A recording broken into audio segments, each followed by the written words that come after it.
ಎಲ್ಲ ವಿದ್ಯಾರ್ಥಿಗಳಿಗೆ ನನ್ನ ನಮಸ್ಕಾರ. ಈ ದಿನ ಈ ವಿಡಿಯೋನಲ್ಲಿ SEP second sem PCA Kannada ಪಠ್ಯಪುಸ್ತಕದಲ್ಲಿ ಇರುವಂತಹ ಲಲಿತಾ ಸಿದ್ದಬಸವಯ್ಯನವರು ಬರೆದಿರುವಂತಹ ಪ್ರೀತಿಗೊಂಡು ಕವಿತೆಯ ಸಾರಾಂಶವನ್ನು ಸರಳವಾಗಿ ತಿಳಿಸ್ಕೊಡುವಂಥ ಪ್ರಯತ್ನ ಪಡ್ತಿದ್ದೀನಿ. ಈ ವಿಡಿಯೋನ ಕೊನೆ ತನಕ ನೋಡಿ.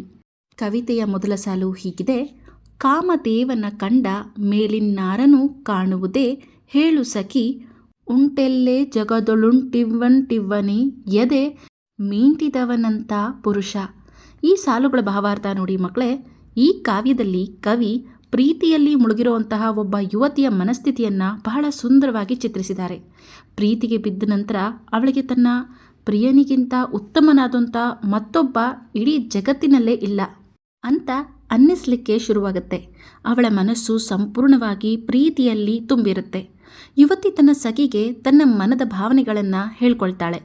ಅವಳು ತನ್ನ ಸಖಿಯ ಹತ್ರ ಪ್ರಿಯನ ರೂಪ, ಧೈರ್ಯ ಮತ್ತು ಮಧುರತೆ ಅವಳ ಮನಸ್ಸನ್ನು ಸೆಳೆದ್ಬಿಟ್ಟಿರುತ್ತೆ. ಅವನನ್ನು ನೋಡಿದಾಗ ಅವಳ ಹೃದಯ ಸಂತೋಷದಿಂದ ತಡ್ಕಾಡುತ್ತೆ. ಅವಳ ಪ್ರೀತಿ ಎಷ್ಟು ಗಾಢವಾಗಿದೆ ಎಂಬುದನ್ನು ಕವಿ ಭಾವಪೂರ್ಣವಾಗಿ ಈ ಕವಿತೆಯಲ್ಲಿ ವ್ಯಕ್ತಪಡಿಸಿದ್ದಾರೆ. ಈ ಕಾವ್ಯದಲ್ಲಿ ಅವಳಿಗೆ ಪ್ರೀತಿಯ ಮೊದಲ ಅನುಭವ, ಆಕರ್ಷಣೆ ಮತ್ತು ಪ್ರಿಯನ ಮೇಲಿರುವಂತಹ ಮೆಚ್ಚುಗೆ ಮುಖ್ಯವಾಗಿ ಕಾಣುತ್ತೆ. ಪ್ರೀತಿಗೊಂಡ ಮನಸ್ಸಿಗೆ ಉಳಿದ ಜಗತ್ತೆಲ್ಲ ಮರೆಯಾಗ್ಬಿಡುತ್ತೆ. ಪ್ರಿಯನೇ ಮುಖ್ಯವಾಗಿರ್ತಾನೆ ಎಂಬ ಭಾವನೆ ಇಲ್ಲಿ ಸ್ಪಷ್ಟವಾಗಿದೆ. ಒಟ್ಟಿನಲ್ಲಿ ಹೇಳೋದಾದರೆ ಯುವತಿಯ ಮೃದು ಭಾವನೆಗಳು ಮತ್ತು ಪ್ರಣಯದ ಸಿಹಿ ಅನುಭವಗಳನ್ನು ಕವಿ ಸುಂದರವಾಗಿ ಈ ಕಾವ್ಯದಲ್ಲಿ ರಚಿಸಿದ್ದಾರೆ. ಮುಂದಿನ ಸಾಲುಗಳು: ಕಂಡೇನೆ ಆ ಕಣ್ಣು ಹಾಲ ಗಡಿಗೆಯೊಳು ಚಲಚಲಿಪ ಗುಂಡು ನೇರಳೆ ಹಣ್ಣು, ಅದೆಂತಹ ಹಣೆಯೇ ಅದು ಸಣ್ಣದಲ್ಲ ದೊಡ್ಡದಲ್ಲ ಬೆಣ್ಣೆ ಸವರಿದಂಗೆ, ರೇಸಿಮೆಯ ಮೇಲೆ ನುಣ್ಣಗೆ ಮಿನುಗುವುದಲ್ಲಿ ಆ ತಿಲಕವೋ ಒಂಟಿ ಎಳೆ ಮಾವಿನಕಾಯಿ ಗೊನೆ, ಕಳಚಿ ಕೂತಂಗೆ ಕೆನೆ ಮೊಸರ ಮೇಗೆ ಪಳಗಿದ ಕೈ ಬರೆದ ಚಿತ್ರದೊಳು ತಿದ್ದಿದಂತಿದ್ದಾವೆ ಏರಿ ಏರಿಳಿವ ಆ ಜೋಡು ಹುಬ್ಬು. ಈ ಕಾವ್ಯ ಭಾಗದಲ್ಲಿ ಕವಯತ್ರಿ ನಾಯಕಿಯ ಮುಖದ ಸೌಂದರ್ಯವನ್ನು ತುಂಬ ಮುದ್ದಾಗಿ ಮತ್ತು ಕಲ್ಪನೆಯುತವಾಗಿ ವರ್ಣಿಸಿದ್ದಾರೆ. ಅವಳ ಕಣ್ಣು, ಹಣೆ, ತಿಲಕ ಅಂದರೆ ಬೊಟ್ಟು ಮತ್ತು ಹುಬ್ಬುಗಳ ಸೊಬಗನ್ನು ಪ್ರಕೃತಿಯ ವಸ್ತುಗಳ ಜೊತೆಗೆ ಹೋಲಿಸಿ ಹೇಳೋದಕ್ಕೆ ಪ್ರಯತ್ನ ಪಟ್ಟಿದ್ದಾರೆ.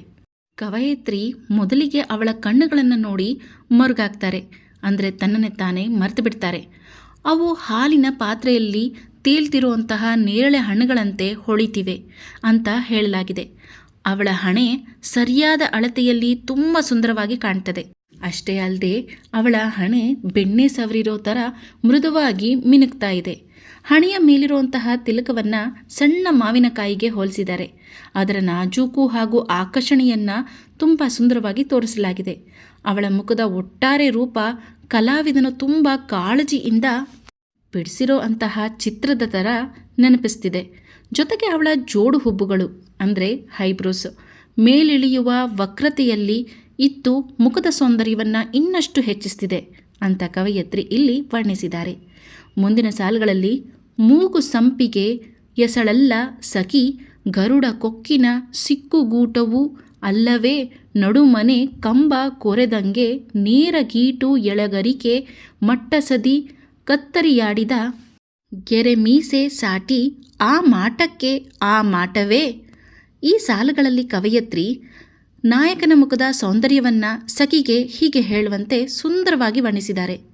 ಅವನ ಮುಖದ ಅಂಗಾಂಗಗಳನ್ನು ವಿವಿಧ ಉಪಮಾನಗಳ ಮೂಲಕ ಚಿತ್ರಿಸಲಾಗಿದೆ. ನಾಯಕನ ಮೂಗು ಸಂಪಿಗೆ ಹೂವಿನ ಥರ ನಾಜೂಕಾಗಿಯೂ ಆಕರ್ಷಕವಾಗಿಯೂ ಕೂಡ ಇದೆ ಅಂತ ಹೇಳ್ತಾರೆ. ಅದರ ಆಕಾರ ಗರುಡನ ಕೊಕ್ಕಿನಂತೆ ಸ್ವಲ್ಪ ತೀಕ್ಷ್ಣವಾಗಿ ಕಾಣಿಸ್ತಿದೆ. ಮೂಗು ನೇರವಾಗಿ ಕೆತ್ತಿದ ಕಂಬದಂತೆ ಅಚ್ಚುಕಟ್ಟಾಗಿ ಇದೆ. ಅವನ ಮೀಸೆ ಚೆನ್ನಾಗಿ ಕತ್ತರಿಸಿ ಸರಿಯಾಗಿ ರೇಖೆ ಹಾಕಿರುವಂತಹ ಮುಖದ ಸೌಂದರ್ಯವನ್ನು ಇನ್ನೂ ಹೆಚ್ಚಿಸ್ತಿದೆ. ಇಷ್ಟು ಅಂದವಾದ ಮಾತಿನಲ್ಲಿ ಹೇಳುವುದು ಕಷ್ಟ, ನೋಡಿದ್ರೆ ಮಾತ್ರ ಅದರ ಸೊಬಗು ಅರ್ಥ ಆಗೋದು ಅಂತ ಕವಯತ್ರಿ ಇಲ್ಲಿ ತಿಳಿಸೋದಕ್ಕೆ ಪ್ರಯತ್ನ ಪಡ್ತಿದ್ದಾರೆ. ಮುಂದಿನ ಸಾಲುಗಳು: ಬೆದರು ಬೊಂಬೆಗೆ ಬಣ್ಣ ಬಳಿದಂಗಲ್ಲವೇ ಅವನ ಕದಪು ಅಲ್ಲವೇ ಅವನ ತುಟಿ, ಹೊಗೆ ಬತ್ತಿ ಸೇದಿದ್ದಾಂಗೆ ಮುದ್ದೆ ಗಲ್ಲವಲ್ಲವೇ ಅವನವು ಕಿವಿ ಮುತ್ತುಗವಲ್ಲ, ಮುತ್ತು ಆರಿಸಿ ಚಿತ್ತ ಒತ್ತೆ ಇರಿಸಿ ಕೆತ್ತಿಟ್ಟ ಚಿತ್ತಲದ ಚೆದುರನೆ ಎನ್ನ ಕಾಮದೇವ. ಈ ಸಾಲುಗಳಲ್ಲಿ ಕವಯತ್ರಿ ನಾಯಕನ ಸೌಂದರ್ಯವನ್ನು ಸುಂದರ ಉಪಮಾನಗಳ ಮೂಲಕ ವರ್ಣಿಸಿದ್ದಾರೆ. ಪ್ರಿಯಕರನ ಮುಖದ ವರ್ಣನೆಯನ್ನು ಸಖಿ ಹತ್ರ ಹೇಗೆ ವರ್ಣಿಸ್ತಿದ್ದಾಳೆ ಅಂತಂದರೆ ಅದನ್ನು ಕವಿ ತನ್ನ ಭಾಷೆಯಲ್ಲಿ ಇಲ್ಲಿ ವ್ಯಕ್ತಪಡಿಸ್ತಿದ್ದಾರೆ. ಅವನ ಮುಖ ಚೆನ್ನಾಗಿ ಬಣ್ಣ ಬಳಿದಿರುವಂತಹ ಬೊಂಬೆಯಂತೆ ಅಂದವಾಗಿದೆ. ತುಟಿಗಳು ಮೃದುವಾಗಿ ಮತ್ತು ಮನಸ್ಸನ್ನು ಸೆಳೆ ಎಳೆಯೋ ಥರ ಇದೆ. ಗಲ್ಲಗಳು ಮೃದು ಕಂಗೊಳಿನಿಂದ ಹೊಳೆಯುತ್ತಿವೆ. ಕಿವಿಗಳು ಮುತ್ತಿನಂತೆ ನಾಜೂಕಾಗಿವೆ.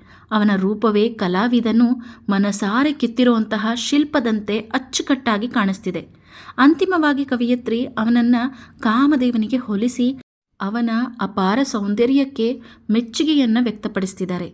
ಮುಂದಿನ ಸಾಲುಗಳಲ್ಲಿ ಯಾರ ಆಸ್ತಿಯನ್ನು ತಿರುವಿಕೊಂಡಿದ್ದನೇ, ಯಾರ ಮಸ್ತಿಯನ್ನು ಕೆಡಿಸಿ ಕೇಕೆ ಇಟ್ಟಿದ್ದನೇ, ಏನು ಮಾಡಿದ್ದನೇ, ಅಂಥದ್ದೇನು ಮಾಡಿದ್ದನೇ, ಮಾಡಬಾರದ್ದೇನು ಮಾಡಿದ್ದನೇ, ನನ್ನ ಮನ್ಮಥರಾಯ ಸುಟ್ಟರಲ್ಲೇ ಅವನ ನಿಂತ ನಿಲುವಿಗೆ ಸುಟ್ಟರೆ.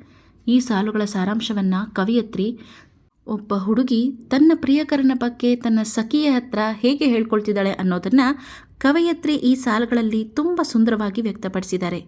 ಆಕೆ ಹೇಳ್ತಾಳೆ, ತನ್ನ ಪ್ರಿಯನ ಮೇಲೆ ನಡೆದಂತಹ ಅನ್ಯಾಯದ ಬಗ್ಗೆ ದುಃಖ ಮತ್ತು ಬೇಸರದಿಂದ ಪ್ರಶ್ನೆ ಮಾಡ್ತಿದ್ದಾಳೆ. ಅವನು ಯಾರಿಗೂ ಕೆಡುಕು ಮಾಡ್ತಿರಲಿಲ್ಲ, ಯಾರತ್ತನ್ನು ಕಸಿದುಕೊಂಡಿಲ್ಲ, ಯಾರಿಗೂ ತೊಂದರೆ ನೀಡಿಲ್ಲ. ಹಾಗಿದ್ರೂ ಅವನನ್ನು ಏಕೆ ಸುಟ್ರು ಎಂದು ಕವಿ ನೋವಿನಿಂದ ಪ್ರಶ್ನೆ ಮಾಡ್ತಿದ್ದಾರೆ.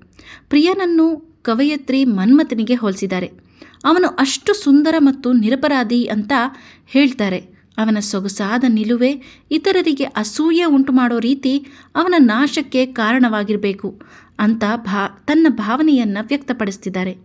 ಮುಂದಿನ ಸಾಲುಗಳಲ್ಲಿ ಗಿಣಿಯೊಳಾಡುವ ಹುಡುಗ ಹೂಬಾಣ ರಚಿಸಿ ಚುಚ್ಚದ ಹಾಗೆ ಹೊಡೆವ ಮೆದು ಮನಸ್ಸಿಗ, ರತಿ ಹುಡುಗಿಯ ಹೊರತು ಮತ್ತೊಬ್ಬಳಲಿ ಕಣ್ಣು ನೆಡದಂತಪ್ಪಟ ಗೆಣೆಕಾರ ತನ್ನ ಪಾಡಿಗೆ ತಾನಿತ್ತ, ಲಕ್ಷ್ಮೀಕುವರನ ಕರೆಸಿಕೊಂಡು ಕೊಲ್ಲಿಸಿದರಲ್ಲೇ ದೇವಾನುದೇವರು ಮನೆಹಾಳರು. ಈ ಸಾಲುಗಳಲ್ಲಿ ಕವಯಿತ್ರಿ ಪ್ರೀತಿಯ ದೇವರಾದಂತಹ ಕಾಮದೇವನ ಬಗ್ಗೆ ದುಃಖ ಮತ್ತು ಕಳವಳದಿಂದ ಮಾತಾಡ್ತಿದ್ದಾರೆ. ಕಾಮದೇವನು ಮೃದು ಸ್ವಭಾವದವನು, ಗಿಣಿಯ ಮೇಲೆ ಆಟವಾಡುವಂತಹ ಬಾಲಕನಂತೆ ಸೌಮ್ಯವಾಗಿರುವಂತಹ ಗುಣಗಳನ್ನು ಹೊಂದಿದ್ದವನು. ಅವನು ಹೂಬಾಣಗಳಿಂದ ಮನಸ್ಸನ್ನು ತಟ್ಟುವಂತಹ ವ್ಯಕ್ತಿತ್ವವನ್ನು ಹೊಂದಿದ್ದವನು. ಅಂದರೆ ಜನರಲ್ಲಿ ಪ್ರೀತಿಯನ್ನು ಹುಟ್ಟಿಸುವವನು. ಅವನ ಮನಸ್ಸು ತುಂಬ ವಿಶಾಲವಾಗಿದ್ದಂತೆ. ತನ್ನ ಪತ್ನಿಯಾದ ರತಿಯ ಮೇಲೆಯೇ ಪ್ರೀತಿ ಹೊಂದಿದ್ದ ನಿಷ್ಠಾವಂತನು ಅಂತ ಕವಯಿತ್ರಿ ಇಲ್ಲಿ ಹೇಳ್ತಿದ್ದಾರೆ. ಇಷ್ಟು ಮೃದು ಮತ್ತು ನಿರಪರಾಧಿಯಾಗಿರುವಂತಹವನನ್ನೇ ದೇವರುಗಳು ನಾಶ ಮಾಡಿದರೆಂಬ ವಿಚಾರದಿಂದ ಕವಯಿತ್ರಿ ವಿಷಾದ ವ್ಯಕ್ತಪಡಿಸ್ತಿದ್ದಾರೆ. ಮುಂದಿನ ಸಾಲುಗಳಲ್ಲಿ ಜಗವ ಮರೆತು ಕುಂತ ಮಾದೇವನಿಚ್ಚರಿಸಲು ಕೆಚ್ಚೆದೆಯ ಭೂಪರೂ ಇರಲಿಲ್ಲವೇನೇ, ದೇವರೊಳು ಹೇಳೆ ಮಾದೇವನೆದ್ದಿದ್ದರೇನೇ ಮಲಗಿದ್ದರೇನೇ, ಎನ್ನ ಮುತ್ತು ಮಾರಾಯನಿಗೇನೆ ಅವನ ನದರು ವಸಂತನೊಡಗೂಡಿ ಮಳೆ ಹುಯ್ದವನ ದೊಳಗಾಡಿ ರಭಸರಹಿತದ ತೊರೆಯೊಳಗಿಸಾಡಿ ಮಾಗಿದ ಫಲವುಂಡು ಮನಸಿಚ್ಛೆಗೊಲಿದು ಬಾಳುವೆನ್ನ ಸುಂದರನ ಎಳೆದೊಯ್ದರೆ ಬೇಡ ಬರಲೊಲ್ಲೆನೆಂದರೂ ಬಿಡದೆಳೆದೊಯ್ದರೆ. ಈ ಸಾಲುಗಳಲ್ಲಿ ಕವಯಿತ್ರಿ ಪ್ರಿಯನನ್ನು ಕಳೆದುಕೊಂಡಂತಹ ಪ್ರೇಯಸಿಯ ದುಃಖವನ್ನು ತುಂಬ ಭಾವಪೂರ್ಣವಾಗಿ ಇಲ್ಲಿ ವ್ಯಕ್ತಪಡಿಸ್ತಿದ್ದಾರೆ. ಜಗತ್ತನ್ನೇ ಮರೆತು ಧ್ಯಾನದಲ್ಲಿ ಕೂತಿರುವಂತಹ ದೇವರನ್ನು ಎಬ್ಸೋದಕ್ಕೆ ಯಾರೂ ಮುಂದೆ ಬರಲಿಲ್ಲ. ಆದ್ದರಿಂದ ತನ್ನ ಪ್ರಿಯನಿಗೆ ಆದ ಅನ್ಯಾಯವನ್ನು ತಡೆಯಲು ಯಾರಿಗೂ ಆಗಲಿಲ್ಲ ಎಂಬ ಅಸಹಾಯಕತೆಯ ಭಾವವನ್ನು ಇಲ್ಲಿ ವ್ಯಕ್ತಪಡಿಸಲಾಗಿದೆ. ಕವಯಿತ್ರಿ ಪ್ರೇಯಸಿಯ ಮಾತುಗಳನ್ನು ತನ್ನ ಶಬ್ದಗಳ ಮುಖಾಂತರ ಇಲ್ಲಿ ವ್ಯಕ್ತಪಡಿಸ್ತಿದ್ದಾರೆ. ತನ್ನ ಪ್ರಿಯನ ಮೇಲೆ ಅಪಾರ ಪ್ರೀತಿ ಮತ್ತು ಮಮತೆಯನ್ನು ಇಟ್ಕೊಂಡಿದ್ದಂತಹ ಪ್ರೇಯಸಿ ಅವನು ವಸಂತದಂತೆ ಸುಖದಿಂದ ಸಂತೋಷದಿಂದ ಬದುಕುತ್ತಿದ್ದವನಾಗಿದ್ದರೂ ಕೂಡ ಅವನನ್ನು ಬಲವಂತವಾಗಿ ಕರ್ಕೊಂಡು ಹೊರಟೋದ್ರು ಅಂತ ಪ್ರೇಯಸಿ ನೋವಿನಿಂದ ಹೇಳ್ಕೊಳ್ತಿದ್ದಾರೆ. ಮುಂದಿನ ಸಾಲುಗಳಲ್ಲಿ ನನ್ನ ಹುಡುಗನ ಸುಟ್ಟು ಬೂದಿ ಗುಡ್ಡೆಯ ಮಾಡಿ ಹಬ್ಬ ಮಾಡುವರಲ್ಲಿ ಸಖಿ ಹಬ್ಬ ಮಾಡುವರೇ ಲೋಕದಳು, ಆ ಮಾದೇವನ ಮಗನಿಗಾರೂ ಹೆಣ್ಣು ಕೊಡದಿರಲಿ, ಅವನ ವಂಶ ನಿರ್ವಂಶವಾಗಲಿ, ಆ ದೇವೇಂದ್ರ ಗದ್ದುಗೆ ಕಳಕೊಂಡು ಊರೂರು ಬೀದಿಯಲ್ಲಿ ತಿರಿಯಲಿ, ಗಂಗೆ ನೀರಂತ ತಿಳಿಮನದ ಹುಡುಗನ ಕೊಂದ ಭೂಖಂಡವೇ ಹೊತ್ತಿ ಉರಿಯಲಿ, ಇಲ್ಲಿ ಚೆಲುವ ಕಾಣುವ ಕಣ್ಣು ಹಿಂಗಿ ದರೆ ಒದ್ದಾಡಲೆಂದು ಶಾಪವನೀಯಲು ಬಾಯ್ದೆರೆದೆ. ಈ ಸಾಲುಗಳಲ್ಲಿ ಕವಯತ್ರಿ ಪ್ರೇಯಸಿಯ ದುಃಖವನ್ನು ಹೀಗೆ ಹೇಳ್ತಿದ್ದಾರೆ. ಪ್ರಿಯನನ್ನು ಕಳ್ಕೊಂಡಿರುವಂತಹ ದುಃಖವನ್ನು ತುಂಬ ಆಳವಾಗಿ ಮತ್ತು ನೋವಿನಿಂದ ವ್ಯಕ್ತಪಡಿಸ್ತಿದ್ದಾರೆ. ತನ್ನ ಪ್ರಿಯನನ್ನು ಸುಟ್ಟು ಬೂದಿ ಮಾಡಿದಂತಹ ವಿಚಾರವನ್ನು ನೆನೆದು ಪ್ರೇಯಸಿ ತುಂಬ ವ್ಯಥೆ ಪಡ್ತಿದ್ದಾರೆ. ಇಂತಹ ದುಃಖದ ಸಮಯದಲ್ಲೂ ಲೋಕದಲ್ಲಿ ವಾಸ ಆಗಿರುವಂತಹ ಜನಗಳು ಹಬ್ಬ ಮಾಡ್ತಿರೋದನ್ನು ಕಾಣುವುದರಿಂದ ಅವರಿಗೆ ಇನ್ನಷ್ಟು ಬೇಸರ ಆಗುತ್ತೆ. ಕೋಪದಿಂದ ಅನ್ಯಾಯ ಮಾಡಿದವರ ಮೇಲೆ ಪ್ರೇಯಸಿಯ ಪರವಾಗಿ ಕವಯತ್ರಿ ಶಾಪ ಹಾಕ್ತಾರೆ. ತಮ್ಮ ಪ್ರಿಯನು ಗಂಗೆ ನೀರಿನಂತೆ ಶುದ್ಧ ಮನಸ್ಸನ್ನು ಹೊಂದಿದ್ದವನು ಅಂತ ಹೊಗಳುತ್ತಾರೆ. ಕೋಪಗೊಂಡಿರುವಂತಹ ಪ್ರೇಯಸಿ ತನ್ನ ಪ್ರಿಯಕರನನ್ನು ಕಳೆದುಕೊಂಡು ಆ ಶಿವನಿಗೆ ಶಾಪವನ್ನು ಹಾಕ್ತಾಳೆ. ಶಿವನ ಮಗ ಅಂದರೆ ಮಾದೇವನ ಮಗನಿಗೆ ಯಾರು ಹೆಣ್ಣು ಕೊಡದೇ ಇರಲಿ, ಅವನ ವಂಶ ನಿರ್ವಂಶವಾಗಿ ಹಾಗೆ ಉಳಿದುಬಿಡಲಿ. ಹಾಗೆ ದೇವೇಂದ್ರನಿಗೂ ಕೂಡ ಶಾಪ ಹಾಕ್ತಾಳೆ.